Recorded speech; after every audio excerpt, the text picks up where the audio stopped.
नमस्कार, आप देख रहे हैं आई इंडिया और मैं हूं डॉक्टर पंकज सिंह गौर। साल 2025 गुजर रहा है, लेकिन यह साल बहराइच के लोगों को जो दर्द दे गया वो शायद ताउम्र कभी भूल नहीं पाएंगे। आदमखोर भेड़िया पूरे साल मां की गोदों से बच्चों को छीनकर निवाला बनाता रहा और वन विभाग कुछ भी नहीं कर पाया। हालांकि इस दौरान वन विभाग भेड़ियों को मुठभेड़ में मारने का दावा करता रहा, लेकिन भेड़ियों की संख्या इतनी है कि वो कम होने का नाम ही नहीं ले रही। एक एक कर 12 लोगों को आदमखोर भेड़िया निवाला बनाता गया और 40 से ज्यादा लोगों को जख्मी कर गया।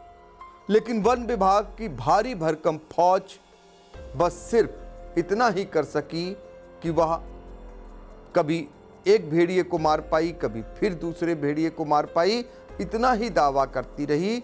भेड़िए से बचाने में वो पूरी तरह नाकाम रही। दरअसल उत्तर प्रदेश का बहराइच वो जनपद है जहां का बहुत सारा इलाका ऐसा है कि खरफूस के मकान में लोग रहने को मजबूर हैं। गरीबी इतनी है कि एक अदद छत भी नहीं है और ऐसे में फरिका लगाकर रहने वाला परिवार अपने बच्चों को अपने सीने से लगाकर रात गुजारता। फिर भी आदमखोर भेड़िया कभी मां की गोद से, कभी बहन की गोद से वो छीन कर उठाकर ले जाकर उसका शिकार कर देता था। पूरे इलाके में पूरे साल लगभग भेड़िया आया का शोर सुनाई देता रहा।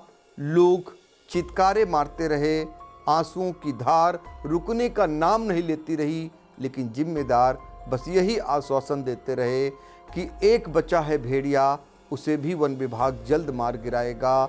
और फिर आश्वासन में आकर लोग अपने बच्चे को बचाने में लगे रहे, लेकिन पता ही नहीं चलता था कब आदमखोर भेड़िया आया, कब बच्चे को उठा ले गया। तो ये दौर चलता रहा और लोगों के अपने कलेजे के टुकड़े भेड़ियों का निवाला बनते रहे। आलम देखिए कि मुख्यमंत्री योगी आदित्यनाथ खुद गए, हवाई सर्वे किए और आदमखोर भेड़िए को मारने का आदेश भी कराए, लेकिन उसके बाद भी कई बच्चों को भेड़िया निवाला बनाता गया। ऐसे में एक एक कर कई भेड़ियों को वन विभाग मारता भी गया, लेकिन वन विभाग के अधिकारी शुरू से लेकर आखिर तक यही कहते रहे, कभी 3 की संख्या बताएं, कभी 3.5 बता दें कि एक को चोट लगी है।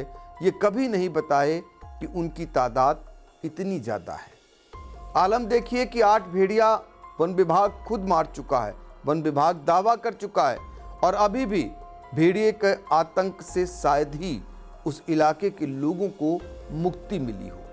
ये बहराइच का कैसरबाग इलाका है, जहां पर आपको बता दें कि इस इलाके में जो है कैसरगंज इलाका है, जहां पर भेड़िए का आतंक पिछले बीतते हुए साल जो बीत रहा है यहां पर बना रहा और एक के बाद एक 12 लोगों को भेड़िया निवाला बना डाला। सोचिए जरा कि एक बच्चा अगर किसी इलाके में कोई आदमखोर भेड़िया निवाला बनाता है तो उस इलाके में आतंक का क्या माहौल होता होगा। लेकिन यहाँ के लोग एक के बाद एक 12 लोगों को भेड़िए के जबड़े में जो है गवाते रहे, लेकिन वो उफ तक नहीं कर पाए। वो रोने के अलावा कुछ भी नहीं कर पाए। वो मजबूर रहे, वो अपनी बात भी सरकार तक पहुँचाए और सरकार के मुखिया खुद आए और वो निर्देश दे गए, लेकिन भेड़िए का आतंक का अंत अभी भी नहीं हो पाया। ये मझारा तौकली के इलाके के जो गांव थे वहां पर भेड़िए का ज़बरदस्त आतंक पूरे साल गूंजता रहा।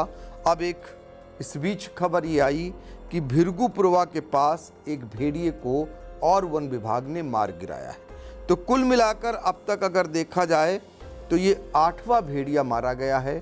48 घंटे के अंदर ये दूसरा भेड़िया था। लेकिन सवाल इस बात का है, क्या वन विभाग अब तक इंतजार करता रहा? क्या वन विभाग उन 12 लोगों को वापस दिला पाएगा? क्या सरकार जो ये जख्म लोगों को मिले हैं उसको भर पाएगी? तमाम ऐसे सवाल हैं। जरा उन बहराइच के लोगों से पूछिए, उन हज़ारों हजार ग्रामीण जिनके अपने घर ठीक से नहीं हैं, उनसे पूछिए कि उनके बुढ़ापे की लाठी, उनका कलेजे का टुकड़ा जो हमेशा के लिए उनसे चला गया, जो भेड़िया हमेशा के लिए उनसे छीन ले गया, क्या वो कभी वापस आ पाएंगे? तो ऐसे में इनके लिए ये गुजरा हुआ साल जो गुजर रहा है, साल 2025, बहुत ही जीवन भर का दर्द दे गया है, जो शायद ये दर्द अब कभी भी भर पाए। लेकिन यहाँ पर उम्मीद ये की जा सकती है कि 2026 इनके लिए ऐसा ना आए। अब भेड़िए का आतंक यहाँ कम से कम ना सुनाई दे, ये कम से कम सरकार को भी सुनिश्चित करना चाहिए, और वन विभाग की भी जिम्मेदारी है कि वो ये कम से कम सुनिश्चित करे कि 2026 में बहराइच का यह इलाका आदमखोर भेड़िए से मुक्ति पा जाए और ये भी जो है सुकून से अपनी रातें गुजार सके। आप सोच नहीं सकते हैं कि कैसे इनकी रातें कटती होंगी जब घरों में घुसकर भेड़िया बच्चों को गोद से छीन ले जाता हो, तो भला उस माँ को नींद कैसे आती होगी, उस भाई बहन को नींद कैसे आती होगी, या उस पिता का मन कैसे लगता होगा जो सिर्फ मजदूरी कर अपने परिवार का पेट पालता है। ऐसे में वो बाहर भी नहीं जा सकता कमाने के लिए। तो ये दर्द है उनका, इस दर्द को सरकार समझे, इस दर्द को वन विभाग समझे, और 2026 जो आने वाला है उनके लिए एक नया जीवन दान लेकर आए, उनको एक सुरक्षा का ऐसा कवच प्रदान करे कि वो भी सुकून से दिन रात काट सकें और भेड़िए का आतंक का अंत हमेशा के लिए हो जाए।